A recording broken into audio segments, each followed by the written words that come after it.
Welcome to the Airplane Spoon podcast, real stories and real questions about feeding children. I'm Sarina Murrell, feeding therapist and director of the Airplane Spoon. And today I want to talk to you about something that's come up a couple of times in the last week, and it's something that I see a lot with different children of all ages, whether they're little babies like 10 months old, 1 year old, year and a half, or toddlers, or even older children like 6, 7, 8 years old. So, this is something that is more to do with mouth readiness and what it looks like, and less to do with the age of the child. And what I'm talking about is when a child has something solid put in their mouth and then they immediately gag. Some children might even vomit. And we'll talk about that a little bit today. So today's question is, why does my child gag as soon as the smallest bit of solid food is put in their mouth? And the reasons behind this could be many. It could be learning about their mouth and how to process more solid food. And it's a very strong protective mechanism in the brain that the brain is saying, whoop, we don't know how to chew that. And so we want to get it out. It could be related to very heightened sensory responses, especially for any children that are more on the neurodiverse identity, like autism, and that their mouth just feels that as something very different. And so they have immediate response to that.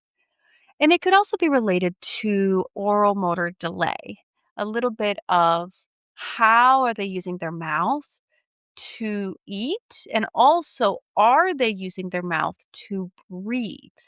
This complicates matters. So, I want to talk to you about that today, share some stories of some of the children that I've supported through this, and to give you some strategies about what you can do if you know or have a child that has these kind of reactions, some useful tips that you can try out to see if it helps.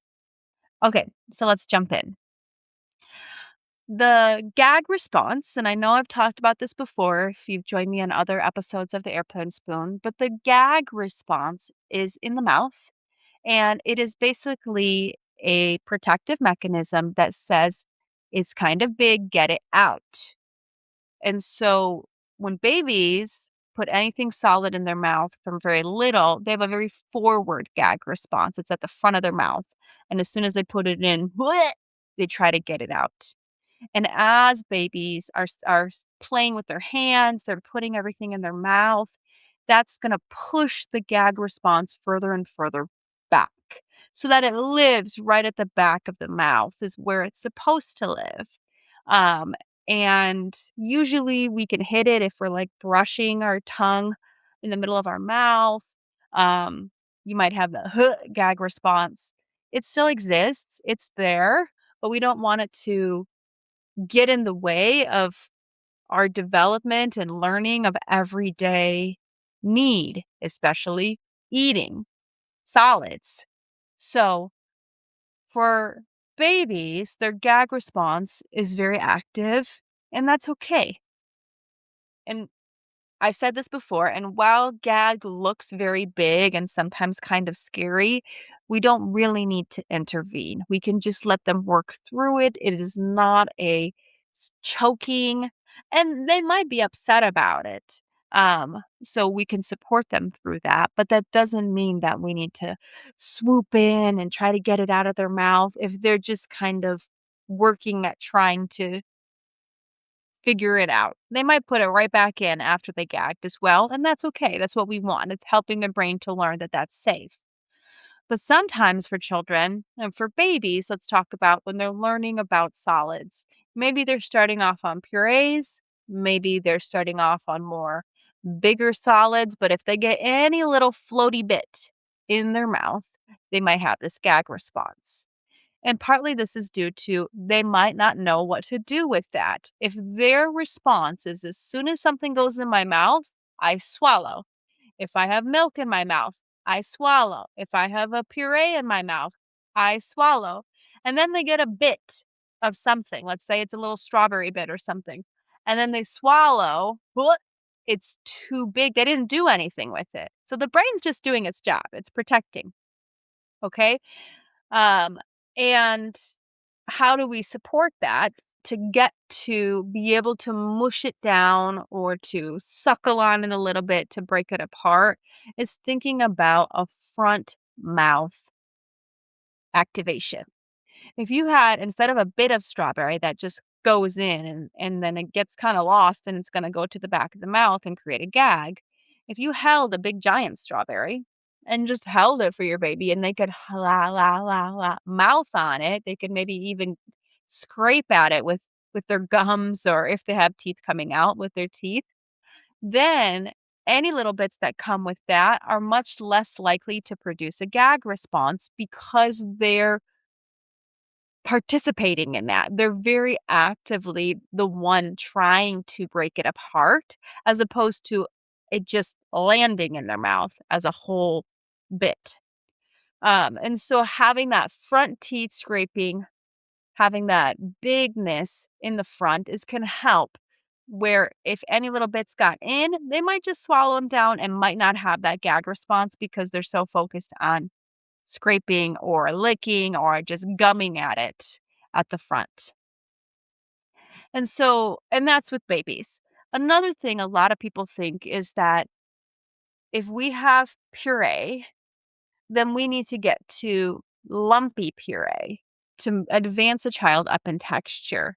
And this can result in more gagging because it's the same thing. They are ready to just swallow down, goop, a puree spoon. And then if there's bits in it, like let's say it's mashed potato, or let's say it's like steamed carrot or soft pieces of cauliflower or something, but they're really, really soft, but there are bits in there. And then they just try to swallow it down, they might have a gag response because they're not actually chewing it. It can actually be more complex or confusing for the mouth to mix puree plus solid lumps because the mouth doesn't know, do I just swallow this or am I supposed to chew it? Versus having them distinctly presented or offered so that can have puree spoon, and then if I have, some kind of a cracker or cookie or even, a whole strawberry like we talked about, I'm doing chewing now. It might all fall out of their mouth, and that's okay. That's part of the learning for babies. What we're trying to do is to organize it so that they have less gagging and that they feel more comfortable with that. But what happens if it is the tiniest bit and they can swallow it? I have a little girl that I support, and she can eat rice on a spoon fed to her. Her parents are helping her to eat, and they're giving her probably like 10 to 15 little pieces of rice on a spoon, and she will eat it and she swallows it. Okay. Something that's presented on a spoon for children, they do have more of just a swallow response. It's like a puree. So for her, she is relying on those reflexes and on those kind of automatic processes to just swallow, and she's not chewing the rice. Now, rice can be very soft. You don't really need to chew it, but maybe a couple of times, like 2 or 3 times to chew it just to kind of mush it a little bit and then swallow it down. So when she takes one little rice and puts it in her mouth, she gags and she's and she's freaking out and she wants to take it out of her mouth right away. And her parents are asking, "Why? Why does this happen? She eats rice all the time. We can give her rice on a spoon." Again, those are very different. When she's getting fed, it's very subconscious, reflexive eating. She's usually watching a screen while this is happening so that they can get the food into her during her meal times. Um, and this is just what works for now. We're working on strategies for her to be more uh, independent and to feed herself. And she's making a lot of good progress on that, but more with purees. that she can feed herself more independently. But anytime they're kind of these semi-soft solids, she has this immediate discomfort. And so we're learning about the thing is when she puts it in her mouth and she puts it past her teeth, it kind of falls into this little pocket that's under the tongue. And then it's lost. She's not quite sure what to do with it. She can't get it up. So we're learning to put it on the tongue. If you're trying this out, or if you have a child that has this kind of immediate response, but they can actually eat some sort of semi-soft foods, but not necessarily by themselves or one by one. Sometimes this happens with pasta, like a little tiny piece of pasta, and that causes a gag response. But they can actually have saucy spoons of pasta. They might just be swallowing it. They might not be chewing it at all. So to help them, you can put it on the tongue. They might just swallow it down. But really, the best thing is to put it on the teeth, on the back teeth. Rice is tricky because it's very, very small. This works a little bit better with like a pasta noodle, maybe a little macaroni noodle, where we can use a mirror. We're going to put it on the back and crunch it. And just to get through that, even if they spit it out, that's okay. They're still learning. There's no gag that I can bite it and then I can try to swallow it. Part of this is the oral motor delay, that they don't have the chewing skills. And most of the time is they don't have what we call lateralization. Lateralization means that as soon as I put something in the mouth, the tongue brings it to the side to process, to chew. The tongue is what moves side to side the food to keep it on the teeth surface for chewing. And so if the tongue is not moving side to side, it can make food and any kind of texture feel very scary because they don't know what to do with it. So they might need some help to put it on the side. Some children just use their front teeth to chew. They might just be using this little like little carrot chew, or like think about like a cracker, a veggie straw, a pretzel, and they're just kind of chewing it at the front. That tells us that they don't really have much use of the sides of their mouth. They're not lateralizing their food, and they're going to need some help to get it there. That doesn't mean that they can't learn that, but their response of gag could be because they don't know what to do with it. And the brain is like, whoop, I don't know if we can actually swallow that. Let's get it out. It's a hyperprotective response. Some children have a very heightened sensory response to certain foods and some solids. This probably has to do more with the texture than it does with the solid piece of it itself. They might do well with certain solids like crackers or pasta or French fries or chicken nuggets, but then other solids, they have this really strong gag response to.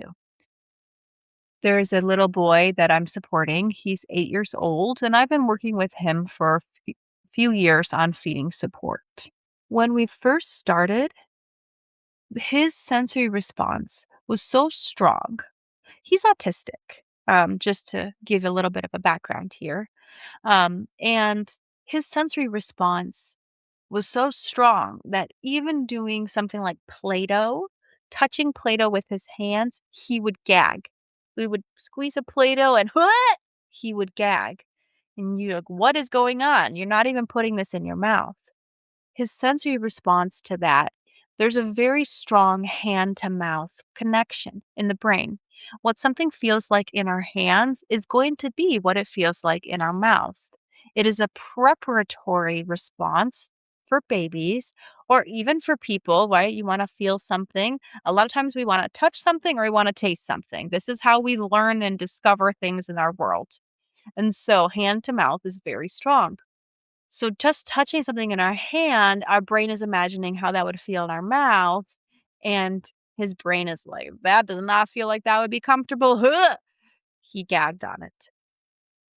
It did not go in his mouth. And so externally working with different textures for him to become more comfortable is also in turn helping him to be more prepared and comfortable and ready when those food textures are going to go in his mouth. He's been working on eating different types of food, and for him, if he has a preloaded fork, for example, last week he's been doing like, panko coated shrimp, kind of like a, like a crunchy battered shrimp. And if it was a piece of shrimp that was on a fork, he can understand that. He will pick up the fork, he'll put it in his mouth, and he will chew it. He sometimes will just bite at it at the front, like we talked about, front mouth. He understands that. He's part of that process if he puts it in his mouth himself. But 2 things, if somebody else puts it in his mouth, he will have a strong gag response. Or if he puts it in his mouth with his fingers, he has this very sensitive hand touch. So utensils are very supportive for him. He can use utensils and get food in his mouth without a gag response. When he's learning a new food, he still might have a gag response at the beginning. He might put something in and then have a gag response, but he knows now that he can take a sip of water and he can try again. And most often, the second or the third time, he doesn't have a gag response. We just push through it to help him to understand this is new. Your mouth is learning. What is that? We can keep going. And he's part of this. He's deciding this. This isn't forced upon him. This isn't something that's like, we have to do this. You have to do this. No. But by working through a gag and continuing, it is reprogramming the brain to say that that's okay, that that's safe, that you don't need to have this hyper protective safety response because this is food. That's okay. So, thinking about why does my child gag, there could be lots of reasons. But let me summarize the big things here for you to think about and some of the strategies to wrap up. The first one is if they're learning about solids and they're eating purees like a baby, then try not to mix lumpy solids with puree because that's going to be more complex and they're just going to try to swallow that right away. Try to divide it so it's very clear. This is chewing food, this is swallow food. And to allow a child to have some front mouth support, that they're biting on it at the front. And whether they're crumbs falling everywhere, juice falling everywhere, that's okay. They're still learning it, and it's very less likely that that's going to result in a gag. Another thing is the oral motor side. One more thing related to the oral motor side that I had mentioned at the beginning that I haven't talked about yet is how your child is processing and chewing is also related to how your child's mouth posture and breathing is. What do I mean by this? If your child is an open mouth breather or they're not using their nose to breathe, they're just breathing in through their mouth all the time and they're not using their nose. Now, this could be because their nose is stuffy, if they have an infection, mucus, anything like that, allergies. It could also be that there might be some structural obstruction, like the adenoid tissues, which are lymph tissues, like tonsils up in the nose, are very, very large and they don't allow a lot of air to come through. Or it could just be that yeah, that the way that their face and nose is shaped, that they need to use their mouth to get more oxygen. But our mouth is supposed to be our secondary breathing when we have some sort of like a cold or things that we're battling that our nose is out of commission. But if we're only using our mouth, it makes eating solids so much harder, especially small little bit solids like rice, like oatmeal, like even little tiny like pasta, if it's not so sticky. So the reason why is that as you're putting food in your mouth, you're breathing, and that might actually move that food to the back and cause choking. We've been talking about gag. Gag is in the mouth. But if you breathe in while you have food in your mouth, you could suck the food towards the back of the throat, which could cause choking. So the brain is also being very protective here, and any little bit foods, like rice, like I said, might be too scary because they're breathing through their mouth while they're eating. They're not closing their mouth and using their nose to breathe, which would mean that they could process the food in their mouth better. They could hold it together more kind of sticky, mix it with saliva and kind of stick it all together on their tongue to swallow. If it's just open, that can make it much more challenging. So, looking at how your child breathes is going to affect how they eat. And if you have concerns or questions around this, you can bring it up to your child's pediatrician. Most likely, they're going to look at how they're breathing when they're sleeping. They might recommend the sleep study, but how they're breathing often does affect how they're eating.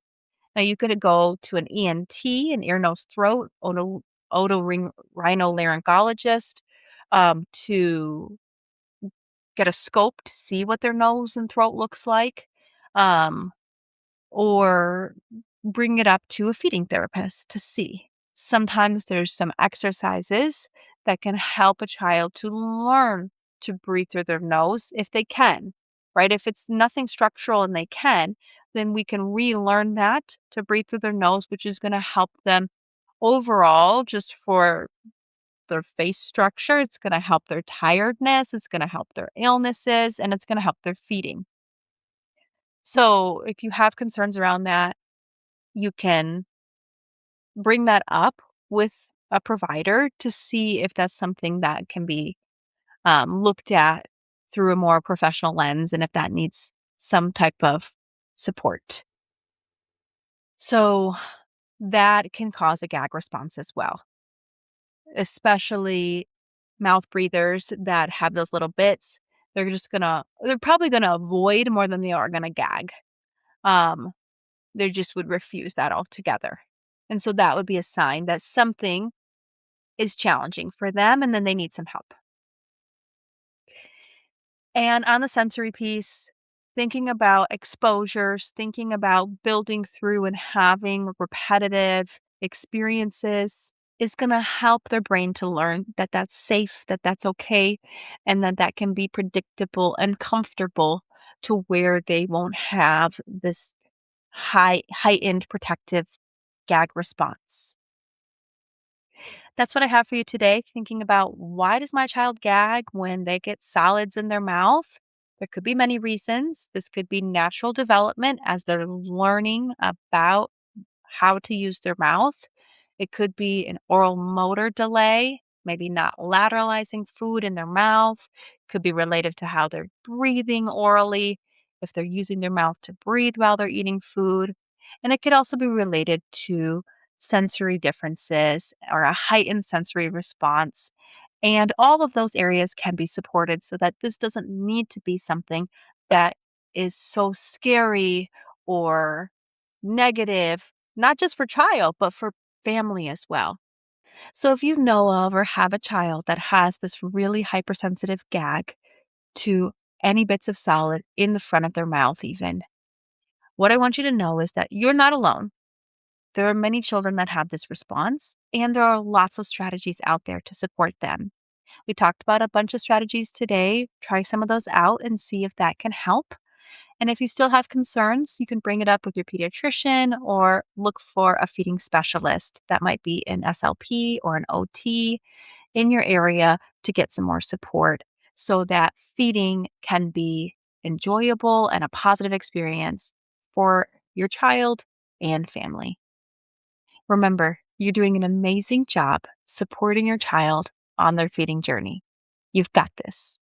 Love, enjoy, and eat.